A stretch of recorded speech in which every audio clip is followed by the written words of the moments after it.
Hello दोस्तों, स्वागत है आपका आपके अपने YouTube channel chemistry with Teju sir पर। तो बच्चों, लेसन ले रहा है अंतिम सांसें। कुछ ही मिनटों में ये लेसन हो रहा है खत्म। 1/2 गुणांक से संबंधित कुछ प्रश्न, कुछ न्यूमेरिकल्स जो पीछे कंपटीशन एग्जाम्स में आए हुए हैं, वो आज लास्ट के एपिसोड में कर रहे हैं। तो बच्चों, आपके सामने लिखे हुए हैं कुछ बहुत ही बेहतरीन क्वेश्चंस जो पुराने कंपटीशन एग्जाम्स में आए हुए हैं। कब कौन सा क्वेश्चन आया हुआ है वो भी आपके सामने लिखा हुआ है। तो इसका स्क्रीनशॉट लो और इसे करो सॉल्व बच्चों। उसके बाद मेरे साथ आ जाओ, जो क्वेश्चन आपको समझ में नहीं आ रहा उसको समझो। वैसे आपको ये सारे क्वेश्चंस करने हैं क्योंकि हर क्वेश्चन जो है वो आपको एक नया कंसेप्ट सिखा करके जाएगा। चाहे आपको इनके आंसर आ जाएं चाहे ना आए, हर हाल में आपने सारे आंसर्स देखने हैं। तो मैं शुरू कर रहा हूं बच्चों। पहला क्वेश्चन कि निम्न में से किस विद्युत अपघट्य के आयोटा का मान Al2SO4 की होल थ्राइस के समान है। ये नीट 2015 का क्वेश्चन है बच्चों।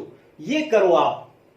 देखो, आपके पास 1/2 गुणांक का मतलब आपको पता था कि किसी विद्युत अपघट्य के जितने आयन बनेंगे और दूसरे विद्युत अपघट्य के अगर उतने ही आयन बने तो दोनों के 1/2 गुणांक का मान समान होगा। और कितने आयन बनेंगे ये मैंने आपको करना सिखाया हुआ है। पहले Al2SO4 की होल थ्राइस के आयन देखो कितने बन रहे हैं। Al कितने बन रहे हैं बच्चों? 2। और SO4 की होल थ्राइस कितने बन रहे हैं? 3। टोटल कितना बना? 5। तो ऐसे ही इन ऑप्शंस में से जिसके 5 आयन बनेंगे वही इसका आंसर होगा। नीट 2015 का क्वेश्चन है। देखें, पहला ऑप्शन देखें, K4 मतलब 4 तो K हो गए। FeCN6 बड़े ब्रैकेट में, बड़े ब्रैकेट वाला संकुल आयन होता है और ये टूटता नहीं है, ये पूरा एक साथ रहेगा और 4K एक साथ रहेंगे। तो 4K और 1 ये संकुल आयन, टोटल आयन कितने हो गए? 5। ये भी 5, ये भी 5, तो आंसर हो गया आपका A। अगर आप बाकी के ऑप्शंस चेक करना चाहते हो तो K2SO4, 2K SO4 इकट्ठा रहता है, ये अलग अलग नहीं होता। तो 1 SO4, 2K 1 SO4, इसमें हो गए 3। इधर आओ आप। फिर आपके पास ये है K3FeCN6, बड़े ब्रैकेट में लिखा हुआ है तो ये पूरा एक आयन है और K3 3 आयन है, 3 और 1 4। लेकिन इसमें क्वेश्चन में हमारे पास थे 5 आयन। इधर देखें, Al1 NO3 की होल थ्राइस, 1 और NO3 कितने हैं? 3। तो 1 और 3 4। तो इसमें 3, इसमें 4, इसमें 4, लेकिन A ऑप्शन में 5। प्रश्न में Al2SO4 3 था, उसमें भी आयन थे 5। तो दोनों में आयन समान है, आंसर होगा A। तो नीट 2015 का ये क्वेश्चन आपको हुआ क्लियर बच्चों। देखो, अगर आप 2015 की बजाय अब ये नीट में क्वेश्चन आया होता और आप एग्जाम में बैठे होते तो बच्चों ये क्वेश्चन आपको डॉक्टर बनाने में पूरी मदद करता। चलो, लेकिन कोई बात नहीं, ऐसा और क्वेश्चन आएगा, ऐसा ही आएगा। हम तरीका तो सीख रहे हैं ना। क्वेश्चन नंबर 2 देखो, कह रहा है एक दुर्बल विद्युत अपघट्य AXBY की वियोजन की मात्रा अल्फा व 1/2 गुणांक आयोटा किस व्यंजक द्वारा संबंधित है। मतलब अल्फा और आयोटा का संबंध किस फॉर्मूले से प्रदर्शित किया जा सकता है? किसके लिए? AXBY विद्युत अपघट्य के लिए। प्रश्न कब आया है? AIEEE 2011 के अंदर। तो बच्चों, आप देख रहे हैं कि आपके पास एक तो वियोजन की मात्रा और आयोटा में संबंध उसने पूछा है। तो आपको याद होगा कि आपने अल्फा बराबर किया था आयोटा -1 बाय n-1। वियोजन की मात्रा व 1/2 गुणांक में संबंध का जो फॉर्मूला आया था लास्ट पिछले एपिसोड में किया था हमने, वो ये आया था बच्चों। जिन्होंने पिछला एपिसोड नहीं देखा उनको डायरेक्ट ये समझ में नहीं आएगा। तो इट मींस अगर हम n की वैल्यू निकाल लें तो हमारे पास ये फॉर्मूला आ जाएगा। और n की वैल्यू मैंने आपको बताया था कि कोई विद्युत अपघट्य जितने आयनों में वियोजित होता है वही होती है। तो AXBY किस में वियोजित होगा? AXBY वियोजित होगा, A कितने बनेंगे? X, B कितने बनेंगे? Y। तो अब ये कितने होंगे? X और B कितने होंगे? Y। तो इसका मतलब है इसके अंदर जो आयन बन रहे हैं x प्लस वाई बन रहे हैं, इट मींस n का मान जो है वो आपके पास x प्लस वाई है। ठीक है, तो अब ये n का मान आप यहां पर रख लो, तो alpha equal to iota minus 1, n की जगह रख लेंगे हम x प्लस वाई माइनस 1, तो आंसर ये जहां मैच कर रहा है वही होगा। पहले में अल्फा बराबर ऊपर x plus y, no x plus y बटा में आता है, गलत। B alpha equal to iota minus 1, yes iota minus 1, x plus y minus 1, it means answer number होगा आपका बी। ठीक है, इसके अंदर alpha equal to iota minus 1 upon में x प्लस वाई प्लस 1 कर रखा है, तो इट मींस नहीं, क्योंकि माइनस 1 होता है, और यहां पर भी आयोटा माइनस 1 नीचे दे रखा है, ये भी नहीं होगा। आंसर नंबर होगा आपका बी, और ये AIEEE 2011 का क्वेश्चन आपको बना सकता था इंजीनियर। ठीक है बच्चों, तो आपने यहां पर सीखा कि इस तरीके का अगर कोई क्वेश्चन आता है तो आपने क्या करना होता है कि n की वैल्यू पुट करनी होती है। ये तो मैंने ऐसे तोड़ करके बताया, आपको करने की जरूरत नहीं, मैंने आपको बताया। जैसे आपने अगर मान लो Al2SO4 की होल थ्राइस किया था, तो आपने कैसे किया था, आपने किया था 2 ये 3 ये टोटल 5, x ये y ये, तो x प्लस वाई, तो आपको ये सब करने की जरूरत नहीं, सीधा x plus y, it means आपको n की जगह x प्लस वाई रखना है और आंसर आ जाएगा। तो AIEEE 2011 का ये क्वेश्चन होगा बच्चों आपके सामने। चलो, आप देख रहे हैं कि हर क्वेश्चन आप यूं ना सोचे, क्यों सोचे कि भाई मैंने तो थ्योरी ही करनी है, मैंने तो न्यूमेरिकल करने ही नहीं है, लेकिन आप ये जाने कि जो न्यूमेरिकल्स हैं वो थ्योरी के कंसेप्ट्स को क्लियर कर रहे हैं। ठीक है, इसीलिए मैं ये न्यूमेरिकल्स करवाता हूं, चाहे किसी ने नीट जेई देना है चाहे नहीं देना है, लेकिन ये क्वेश्चंस आप जरूर सॉल्व किया करें, थ्योरी आपकी तभी पूरी होगी। यस बच्चों, तीसरा क्वेश्चन, तो एक विद्युत अपघट्य X3Y2 के जलीय विलयन में यह 25% आयनित है। इस विलयन के क्वथनांक बिंदु का मान है, मतलब इस विलयन का क्वथनांक कितना होगा, Kb का मान दे रखा है 0.52 केल्विन किलोग्राम पर मोल। ये क्वेश्चन है बच्चों, आंसर आपके सामने दे रखे, केल्विन में दे रखे हैं। ठीक है, तो आपको पहले तो ये समझना होगा कि आपके पास जब इसके अंदर आपसे पूछ रखा है कि विलयन का क्वथनांक बिंदु क्या होगा, तो इसका मतलब आपसे क्वथनांक उन्नयन पूछ रखा है, और क्वथनांक उन्नयन डेल्टा टीबी बराबर होता है केबी इंटू एम।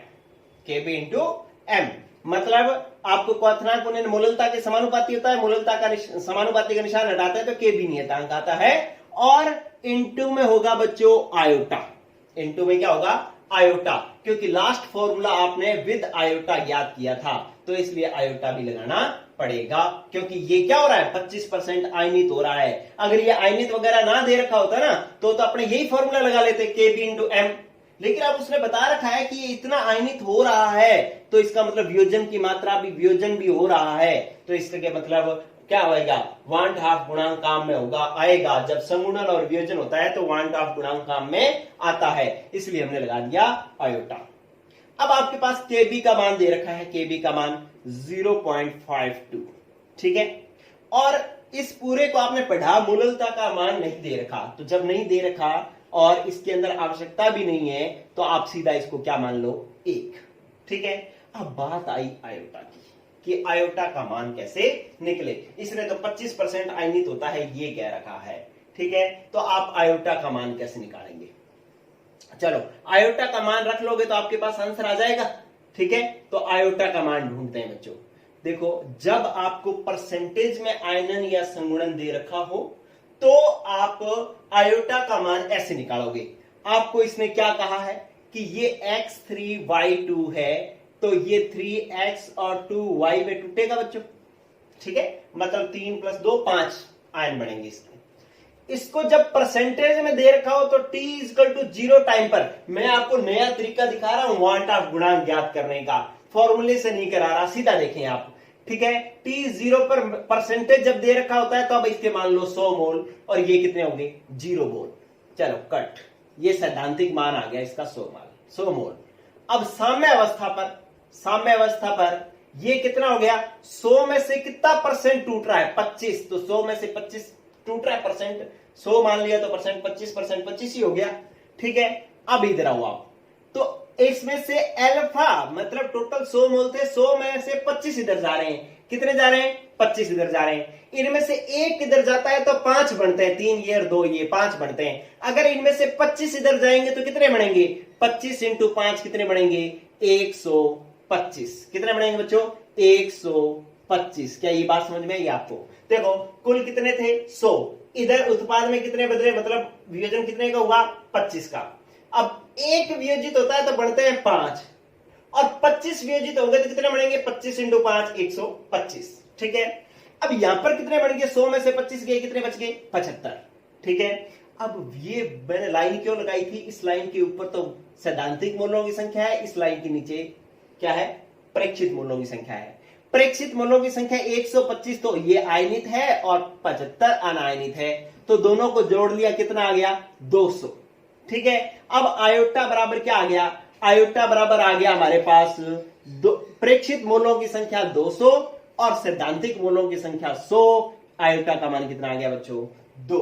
ठीक है, तो अब आप यहां पर रख लोगे 2, तो आपके पास आंसर आ जाएगा, आप इसको सॉल्व करेंगे तो। लेकिन पहले ये तरीका देखो, आप ये समझ में आया क्या, कितनी जबरदस्त बात आपने सीखी है कि अगर प्रतिशत के हिसाब से आपको वियोजन या संगुणन का मान दे दे तो आपने इसी तरीके से करना है कि पहले प्रतिशत दे दे तो आपको पहले 100 मान लेना, ये 0, 25% टूट रहा है तो -25, इधर आ बढ़ रहा है, इधर से 25 निकल करके इधर आ रहे हैं, एक इधर आता है तो 5 बन जाते हैं, 25 इधर आए तो 125 बन गए। अब साम्यावस्था पर कुल कण कितने हो गए, 125 ये 75 ये, क्योंकि अब अपने पास साम्यावस्था पर कुल कणों की संख्या कितनी होगी, 175, 125 प्लस 75 200, और सैद्धांतिक कितनी थी 100, तो आयोटा का मान आ गया 2। गुणा करोगे ये कितना हो गया, 2 दूनी 4, 2 5 10।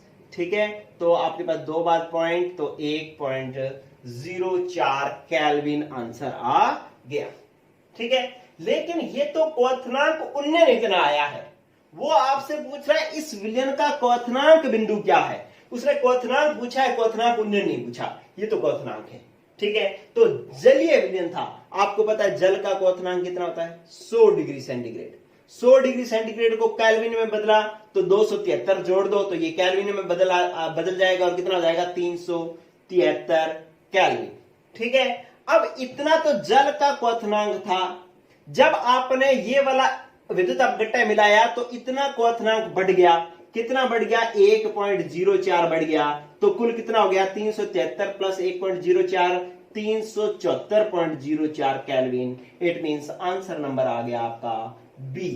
ठीक है बच्चों, तो इस तरीके से आप ये क्वेश्चन करोगे। आपको ये क्वेश्चन करने में मूल ये जो आयोटा का मान निकालने का नया तरीका मिला है बच्चों, और जो मैं बात बता रहा हूं हर एक चीज नया कंसेप्ट है, इसलिए आपको सारे क्वेश्चंस देखने हैं, सारे क्वेश्चन सॉल्व करने हैं मेरे साथ साथ। अगर आपने आंसर निकाल लिए हैं तो भी बहुत बेहतर बच्चों। चलो अब आप देखो चौथा क्वेश्चन। उम्मीद है बच्चों आपको मजा आ रहा होगा कि मैं एक सामान्य सा जो मतलब टॉपिक पढ़ करके भी और इतने कंपटीशन में आए हुए क्वेश्चन सॉल्व कर पा रहा हूं। चलो यस, चौथा क्वेश्चन कह रहा है जल का केएफ दे रखा है उसने, मतलब हिमांक अवनमन स्थिरांक, मोलल हिमांक अवनमन स्थिरांक दे रखा है 1.86 डिग्री सेंटीग्रेड पर मोल। यदि 5 ग्राम Na2SO4 को 45 ग्राम जल में घोला जाता है तो हिमांक 3-3.82 डिग्री सेंटीग्रेड हो जाता है। मतलब ये हिमांक अवनमन दे रखा है, माइनस करके दे रखा है तो मतलब हिमांक अवनमन दे रखा है, हो जाता है। आयोटा की गणना कीजिए, आपको आयोटा का मान ज्ञात करना है। तो बहुत आसान है बच्चों, कैसे करोगे, आपको पता है कि आंसर बता रहा हूं, सॉल्व कर रहा हूं बच्चों। आंसर इधर देखिए, आंसर नंबर 4, मतलब आपको हिमांक अवनमन का फॉर्मूला लगाना है। हिमांक अवनमन delta TF is equal to KF into में डब्ल्यू बी इंटू में एम बी और कैपिटल डब्ल्यू ए इंटू 1000, ये तो हो गया। लेकिन आपको आयोटा की गणना करनी है, तो आपको पता है कि लास्ट फॉर्मूले में आपने क्या किया था, इंटू सब में आयोटा किया था, तो इंटू आ गया आयोटा। अब आप देखो डेल्टा टीएफ क्या है, हिमांक अवनमन दे रखा है क्या, ये रहा देखो 3.82 डिग्री सेंटीग्रेड, 3.82 डिग्री सेंटीग्रेड हिमांक दे रखा है ये आपको। और इसको हिमांक अवनमन में बोलेंगे तो क्या आ जाएगा, ये प्लस में आ जाएगा। ये क्या दे रखा है, हिमांक, हिमांक माइनस में, लेकिन हिमांक अवनमन जो होता है वो किसमें होता है, प्लस में होता है। तो ये आ गया। के एफ का मान आपको दे रखा है 1.86। WB विलय कितना घोल रखा है, यदि 5 ग्राम Na2SO4 को 45 ग्राम जल में घोला जाए तो विलय कितना घोल रखा है, 5 ग्राम, तो 5 आ गया, ठीक है, और इंटू 1000 आ गया। आयोटा आपने निकालना है। MB विलय का मोलर द्रव्यमान निकालो। विलय का मोलर द्रव्यमान आपको दे रखा है, विलय Na2SO4, Na का होता है 23 इंटू 2, एक Na का 23, 2 है तो इंटू 2। सल्फर का होता है 32, ऑक्सीजन का होता है 16, 4 है तो इंटू 4, ठीक है। 23 दूना 46 और 32 प्लस 16 चौका 64, जोड़ लगाओ, 4 2 6 प्लस 6 12 और एक 6 और एक आंसर 7 3 10 और 4 14, 142, ठीक है।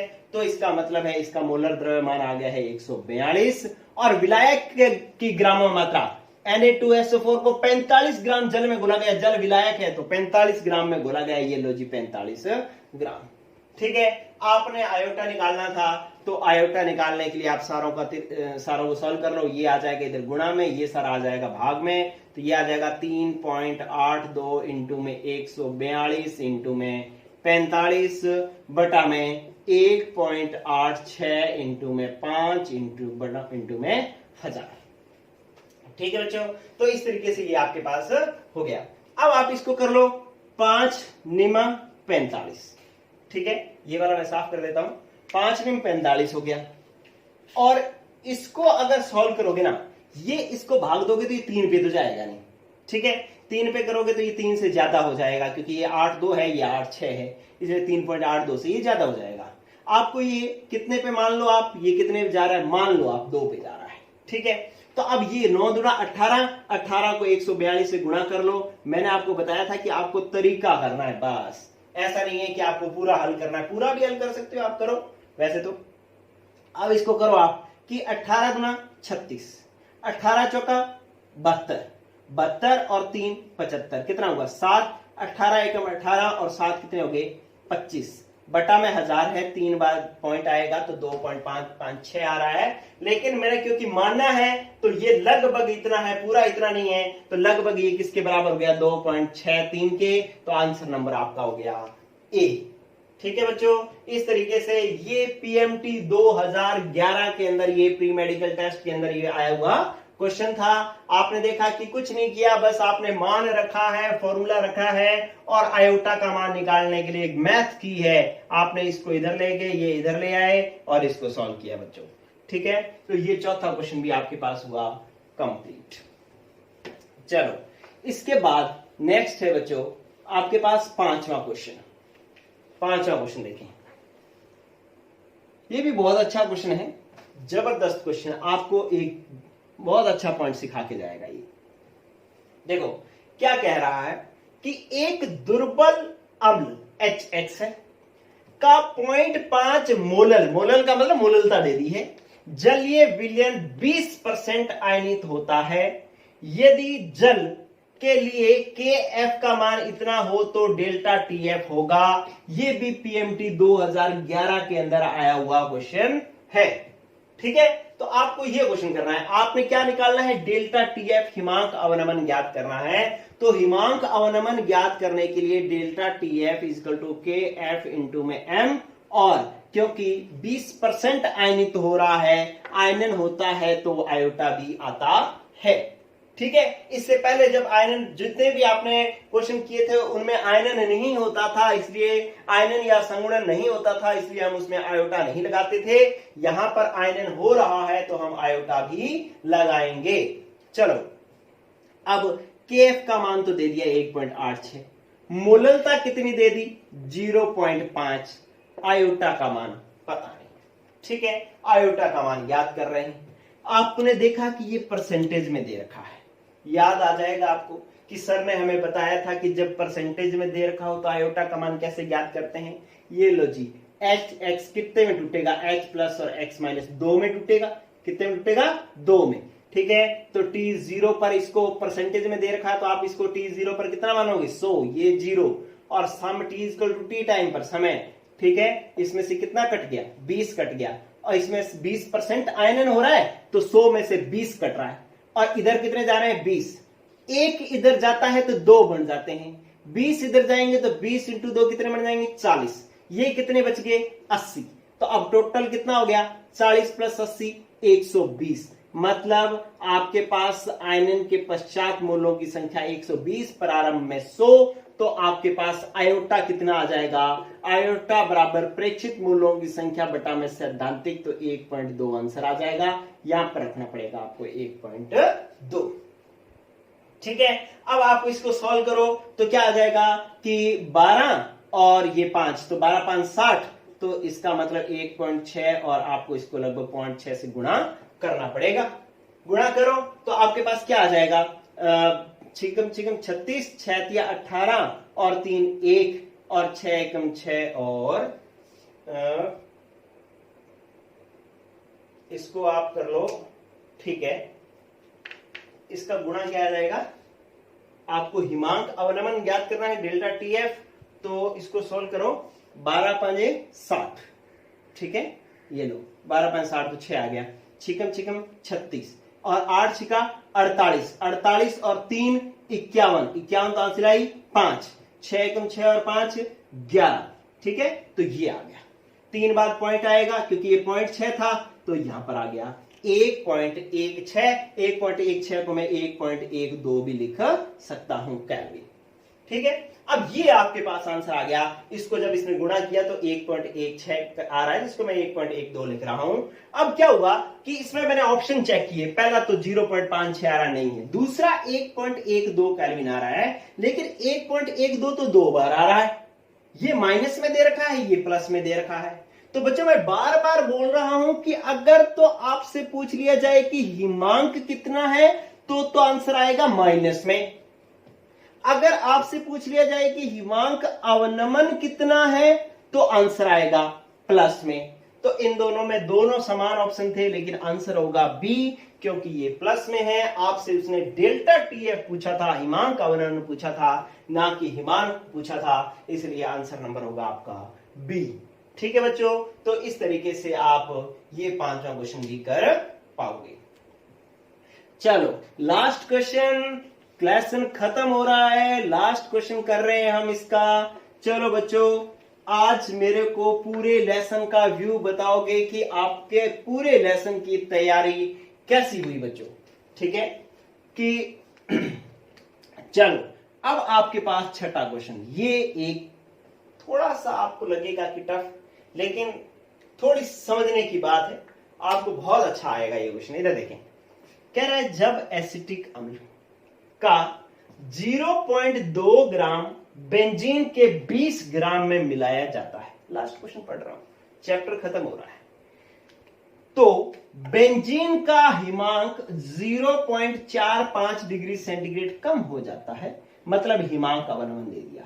पहले आपको एसिटिक अम्ल का 0.2 ग्राम बेंजीन के 20 ग्राम में, इट मींस आपको दे दिया था क्या कि विलय की ग्रामों में मात्रा WB आपको दे दी थी कितनी, 0.2 ग्राम। आपको विलायक की ग्रामों में मात्रा दे दी थी 20 ग्राम, कि आप इसको 0.2 ग्राम को बेंजीन के 20 ग्राम में बोल रहे हैं, ये विलय ये विलायक। और हिमांक अवनमन आपको इसलिए दे दिया है कि 0.45 डिग्री सेंटीग्रेड कम हो जाता है। यदि एसिटिक अम्ल जल में संगुणित होकर द्विलक का निर्माण करता है, डायमर का निर्माण करता है, मतलब 2 अणु जुड़ जाते हैं, तो एसिटिक अम्ल का प्रतिशत संगुणन होगा, ये ज्ञात करना है। अच्छा क्वेश्चन है, क्यों? क्योंकि जेईई मेंस 2017 के अंदर आया हुआ है। अभी पीछे 2 एग्जाम पहले ये क्वेश्चन आया हुआ है जेईई मेंस 2017 के अंदर। चलो, तो अब आपको प्रतिशत संगुणन ज्ञात करना है। प्रतिशत संगुणन ज्ञात करने के लिए अगर प्रतिशत आयनन ज्ञात करना हो, प्रतिशत संगुणन ज्ञात करना हो, तो इसका मतलब आयनन या संगुणन की मात्रा क्या होती है बच्चों, अल्फा। तो आप समझ पा रहे हैं कि आपको क्या निकालना है, अल्फा निकालना है। ठीक है, तो अल्फा कैसे निकलेगा, पहले अपने एक काम करते हैं। इधर देखो, कि आप डेल्टा टीएफ का मान रखो। डेल्टा टीएफ बराबर के एफ इंटू में डब्ल्यू बी बटा में एम बी इंटू में डब्ल्यू ए इंटू में 1000। ये लो, ये आपके पास टीएफ का मान आ गया। लेकिन आपको पता है संगुणन हो रहा है तो आयोटा भी आएगा। ठीक है, तो अब आप क्या करो कि इसमें आयोटा का मान आपके पास नहीं है, बाकी मान आपके पास है। देखो हिमांक का वनमन कितना हो रहा है 0.45, कितना हो रहा है 0.45 डिग्री सेंटीग्रेड हो रहा है। के एफ कितना दे रखा है, के एफ का मान आपको इसके अंदर सॉरी बच्चों, के एफ का मान अभी इसके अंदर दे रखा है। जो क्वेश्चन एक्चुअल में जब आया था तो उसके अंदर के एफ की वैल्यू दे रखी है, और मैं अभी लिखवा देता हूं कि के एफ का मान इसके अंदर कितना दे रखा है। सॉरी, मैंने आपको इसमें लिखवाया नहीं, इसमें के एफ का मान दे रखा है 5.12 डिग्री सेंटीग्रेड पर मोलल दे रखा है। ठीक है, तो ये के एफ का मान भी इसके अंदर दे रखा था, वो मैंने उसमें लिखना रह गया था। चलो 5.12 डिग्री सेंटीग्रेड पर मोलल। चलो अब ये वैल्यू आपने रख दी 5.12। विलय की ग्रामों मात्रा दे दी आपने, लिख दी आपने 0.2, और विलायक की ग्रामों मात्रा आपके पास कितना है 20, और विलय का मोलर द्रव्यमान, एसिटिक अम्ल है तो मोलर द्रव्यमान देख लो क्या होगा CH3COH। कार्बन कितने हैं 2, तो 12 दूना 24, प्लस हाइड्रोजन कितने 3 और 1 4, तो 4। ऑक्सीजन कितने 2, 16 दूना 32, जोड़ लगा लो 60। ठीक है, तो ये आ गया 60। ठीक है, यहां पर आपके पास 1000 है ही। अब बात रह गई आयोटा की। चलो बाकी सब तो हो गया ना अपना, कि आपने सिर्फ डेल्टा टीएफ का वैल्यू रखी, फॉर्मूला था K F equal to W B into 1000 बटा में M B into W A. TF दे दिया, के एफ दे दिया, डब्ल्यू बी दे दिया, एम बी दे दिया, डब्ल्यू ए दे दिया। आयोटा की वैल्यू रखनी है। चलो आयोटा की वैल्यू कैसे रखेंगे, इधर समझते हैं पहले। ये मैं साफ कर रहा हूं, ये तो आपको पता ही है कि दे ही रखा है। अब आप आयोटा का मान समझें। एसिटिक अम्ल, एसिटिक अम्ल आपको कह रहा है कि द्विलक का निर्माण करता है, मतलब एक CH3COOH उधर जाकर के CH3COOH की ट्वाइस बना रहा है, मतलब 2 इधर जाकर के जुड़ करके एक अणु बना रहे हैं। ठीक है, तो मैं क्या कर रहा हूं कि इसको मान रहा हूं प्रारंभ में 1, तो ये 0। अब इसमें से एक में से अल्फा घट रहा है, ये t इक्वल टू 0 टाइम पर, ये t equal to t time पर। इसमें से क्या हो गया, अल्फा टूट गया, और इधर जाकर के क्या बनेगा अल्फा बटा में n। n क्या है, द्विलक बन रहा है, तो n का मान कितना आ गया 2। बोलो ये बात समझ में आ रही है? ठीक है, प्रारंभ में ये कितना था 1, ये 0, t समय पर इसमें से अल्फा वियोजन हो रहा है, और ये इसमें से अल्फा इधर जा रहे हैं। अल्फा इधर जाएंगे तो बढ़ेंगे कितने, अल्फा बटा में 2। 4 इधर जाते तो 4 बटा में 2, 2 बनते, क्योंकि 2 जुड़ करके 1 बना रहा है। ठीक है, अब आप देखें कि ये जो बन गया है, अब आप ये प्रेक्षित मूलों की संख्या है, ये सिद्धांतिक मूलों की संख्या है। आयोटा बराबर क्या हो जाएगा, प्रेक्षित मूलों की संख्या का योग लगा लो, 1 माइनस 1 प्लस अल्फा बटा में 1 माइनस अल्फा प्लस अल्फा बटा में 2। चलो बच्चों, बटा में करना है 1, क्योंकि सैद्धांतिक मूलों की संख्या 1 है। 1 आप लगाओ ना लगाओ एक ही बात है, कोई फर्क नहीं पड़ता। चलो अब आप क्या करो कि 1 माइनस का अल्फा तो है 1, और प्लस का है अल्फा आधा। अल्फा बटा में 2 का मतलब क्या हो गया, आधा। 1 अल्फा में से आधा अल्फा जाएगा तो आधा अल्फा बचेगा ना, तो मैं इसको लिख लेता हूं 1 माइनस अल्फा बटा में 2। ये आयोटा बराबर ये है। बोलो बात समझ में आ रही है कि नहीं आ रही? ठीक है, थोड़ा सा टिपिकल चल रहा है, लेकिन ये जितना टिपिकल कोई चीज होगी वो उतने ही नए कंसेप्ट हमारे को सिखा करके जाएगी बच्चों। तो आपने देखा कि यहां पर आयोटा बराबर आ गया 1 माइनस अल्फा बटा में 2। ये माइनस का क्यों आया, क्योंकि एक माइनस का अल्फा था और प्लस का आधा अल्फा था, तो माइनस का आधा अल्फा बच गया। ठीक है, अब आप क्या करो, ये आयोटा की ये वैल्यू यहां पर रख दो। रखो भाई, क्या बना, ये बन गया आपके पास 1 माइनस अल्फा बटा में 2। ये लो। ठीक है, अब आपको चूंकि अल्फा की वैल्यू निकालनी है, मैंने आपको बताया था कि जब वो प्रतिशत संगुणन पूछ रहा है या प्रतिशत आयनन पूछे तो आपको आंसर क्या निकालना होता है, अल्फा निकालना होता है। तो अल्फा निकालो भाई, ये सारे तिरछे कर दो। ठीक है, ये साफ कर दूं ऊपर वाला, ये लो, ये साफ कर देता हूं, आप इसको नोट कर लेना, समझ लेना पहले। चलो इसको मैं पहले तिरछा कर देता हूं, 1 माइनस अल्फा बटा में 2 बराबर, ये हो गया 0.45, ये हो गया 60, ये हो गया 20 बटा में ये कितना हो गया 5.12 इंटू में 0.2 इंटू में 1000, ठीक है, और ये आ गया। अब इसमें से आप क्या कर दो, दोनों का लघुत्तम ले लो, तो ये आ गया 2, यहां पर हो जाएगा 2 माइनस अल्फा, ठीक है, इसको सॉल्व करोगे तो यही आएगा ना, इसको तिरछा गुणा किया 2 बटा में, ये हो जाएगा 2 माइनस अल्फा बटा में 2, इसको सॉल्व करना आना चाहिए, मैथ आनी चाहिए बच्चों।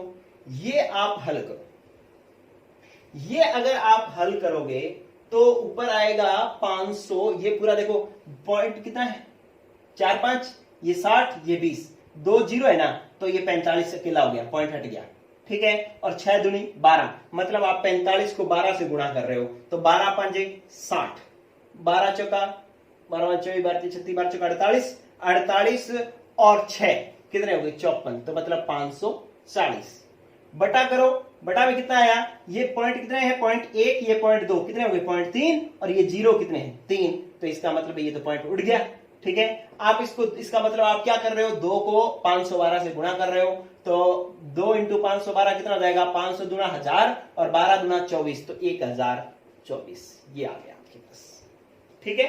थोड़ा सा मैथ्स आपको आना चाहिए।